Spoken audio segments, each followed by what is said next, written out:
tous et bienvenue dans cette toute nouvelle vidéo ASMR. J'espère que vous allez tous très bien. On se retrouve aujourd'hui pour parler de jeux vidéo et de super-héros. Comme vous le savez, c'est quelque chose que j'aime beaucoup, c'est un sujet qu'on aborde assez régulièrement sur la chaîne. Et pour ceux qui ne le savent pas encore, Spider-Man est mon personnage, ou en tout cas mon super-héros préféré. Donc évidemment, lorsqu'il y a eu la nouvelle d'un trailer d'un prochain jeu Spider-Man sur PS5, je me devais un petit peu de réagir, alors peut-être un petit peu en retard vu que c'était avant-hier soir que ce trailer est sorti. Je vais essayer de vous mettre quelques images floutées en fond de vidéo, mais je me sentais un petit peu obligé de réagir.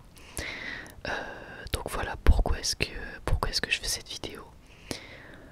Je suis très content vraiment de pouvoir vous faire cette vidéo. Forcément, vous le savez, dès que ça parle de super-héros, de jeux vidéo, etc., quand ça m'intéresse, je peux pas m'en empêcher d'en parler. Donc là, c'était l'occasion parfaite pour moi de rebondir sur ce trailer. Dans tous les cas, j'espère que vous allez bien, encore une fois. J'espère que tout va bien pour vous. Et du coup, moi, je voulais vous faire cette petite vidéo pour vous présenter un petit peu mes attentes autour du jeu. Qu'est-ce que je pourrais espérer de ce Spider-Man Miles Morales sur PS5. Alors, déjà, je préfère rassurer certaines personnes. On a vu l'info comme quoi le jeu serait en fait une extension de Spider-Man sur PS4, donc comme un espèce de gros DLC. Mais en fait non, ce sera un jeu standalone. Donc ce qui signifie en fait un jeu standalone, c'est un jeu qui va être un jeu à part entière. Donc déjà, voilà, ça sera un nouveau jeu, ce sera pas comme un gros DLC, ne vous inquiétez pas. Mais ça sera en gros comme une espèce de... on va dire une espèce de comment expliquer ça, d'histoire en plus à Spider-Man sur PS4. Donc qu'est-ce que ça signifie un jeu standalone? En gros, ça veut dire que vous n'avez pas besoin d'avoir joué à Spider-Man sur PS4, ça sera une histoire à part entière. Simplement, le problème des... enfin, on va dire le point des jeux standalone qui fâche un petit peu, c'est qu'en gros, en général, c'est plus que vous n'avez pas trop de changements vis-à-vis du précédent opus. Donc en gros, je pense par exemple que sur ce nouveau jeu, comme c'est un standalone, on va avoir exactement le même New York que dans Spider-Man PS4, rien ne va changer. On risque d'avoir exactement le même gameplay, le même style de balancement, tout ça, sans doute même les mêmes mouvements, ça m'étonnerait à peine. Tout ça, voilà, c'est-à-dire qu'en gros, sur la forme, pas énormément de choses va changer. Ils vont vraiment garder les mêmes bases que pour Spider-Man sur PS4.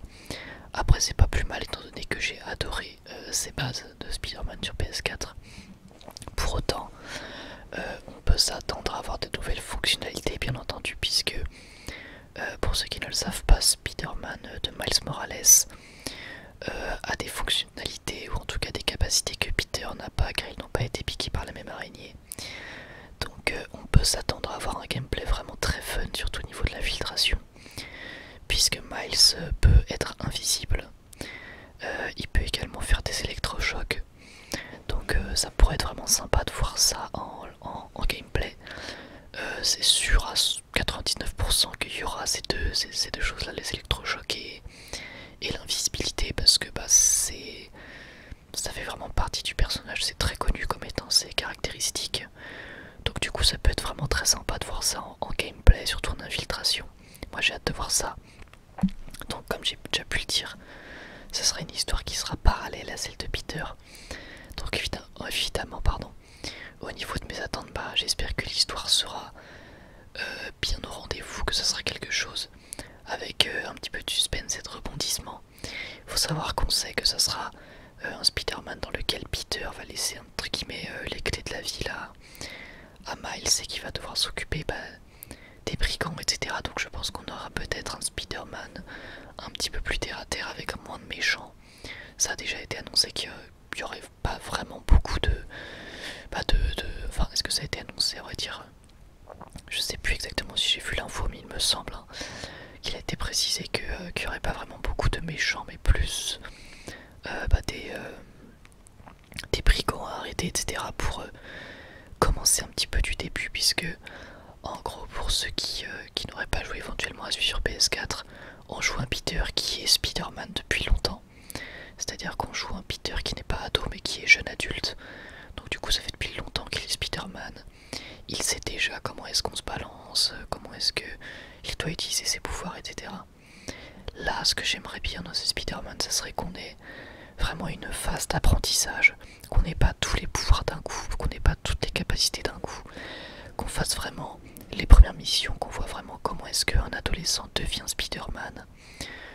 Franchement, j'aimerais beaucoup avoir ça, j'espère de tout cœur qu'on aura ça, qu'il y aura vraiment toute cette phase de progression et d'apprentissage, et qu'on n'aura pas toutes ces capacités, entre guillemets, dès le début. J'espère que ça sera pas un Spider-Man très fort dès le début, que ce sera pas un Spider-Man très à l'aise dès le début. J'espère vraiment qu'on aura une progression du personnage, c'est vraiment ce que j'espère.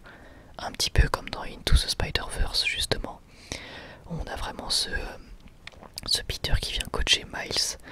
Bah là on sait que Peter sera pas là, mais on peut supposer qu'il l'ait coaché un petit peu auparavant et que bah voilà, on puisse avoir un Miles qui apprenne sur le tas. Voilà, un Miles un peu stressé, etc. qui apprend à découvrir le métier, entre guillemets. Moi c'est ça que j'aimerais bien voir. Donc voilà, alors concernant le méchant, parce qu'il y aura quand même bien un méchant, faut peut-être pas abuser. On n'a pas d'infos pour l'instant, mais je pense très fortement que ça sera le rôdeur. Donc en fait le rôdeur c'est le méchant entre guillemets principal de Into the Spider-Verse. Donc vous savez, le méchant un petit peu violet avec sa capuche et sa cape. Je vous invite à regarder sur Google. Je pense que ça sera lui. Pour moi c'est le plus évident, le plus logique. Ça peut être quelqu'un d'autre, hein, mais honnêtement je pense pas. Je pense qu'ils vont pas trop prendre de risques. En plus c'est vraiment très personnel vis-à-vis de l'histoire de Miles. Donc à mon avis ils vont garder le rôdeur. Par contre, il y a quelque chose qui me fait très peur sur ce jeu, même si je suis très excité à l'idée de la voir, hein, mais il y a plusieurs choses qui me font peur. Déjà, le fait qu'il sera très probablement que sur PS5. Alors, je pense qu'ils vont garder le même moteur graphique que sur PS4. Donc, par conséquent, c'est possible qu'il sorte également sur PS4. C'est possible. Mais il va sortir 3 mois après la sortie de la PS5. Donc voilà, pour l'instant il a été annoncé que sur PS5. Après voilà, encore une fois, pour moi, comme c'est un standalone, je pense pas qu'il s'est grandement changé les graphismes. Je pense vraiment pas. Donc à mon avis, ça sera les mêmes graphismes que sur PS4 et donc par conséquent, ça peut laisser présager que ça sortira aussi sur PS5, sur PS4 pardon. Je l'espère de tout cœur parce que 3 mois après la sortie de la PS5, je pense que je l'aurai pas. J'ai pas non plus de quoi dépenser 500 voire 600 euros dans une PS5, si c'est pas plus, on sait pas encore. Donc à voir, mais j'espère vraiment qu'il sortira sur PS4. Et la deuxième chose qui me fait peur, c'est la durée de vie du jeu.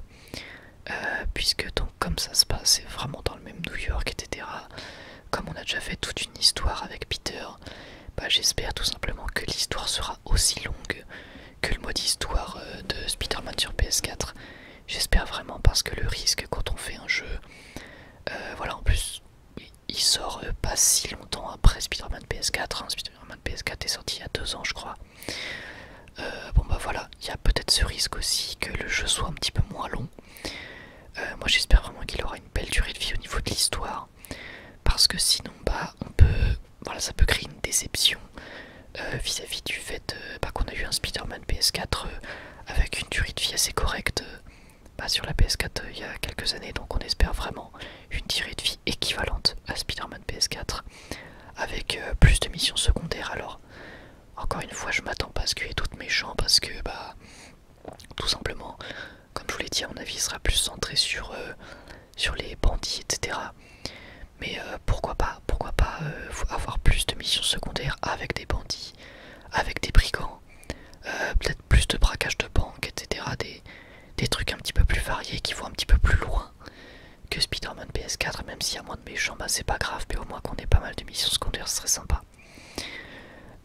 Également, je me demande comment est-ce qu'ils vont faire pour donner, on va dire, un aspect, une ambiance un petit peu différente, parce que ça va pas être le même jeu, ça sera pas voilà, c'est quand même différent, hein, c'est pas le même jeu, donc au niveau de l'ambiance générale, je sais pas trop comment est-ce qu'ils vont gérer ça. Je pense qu'ils vont mettre des musiques différentes, ça serait sympa.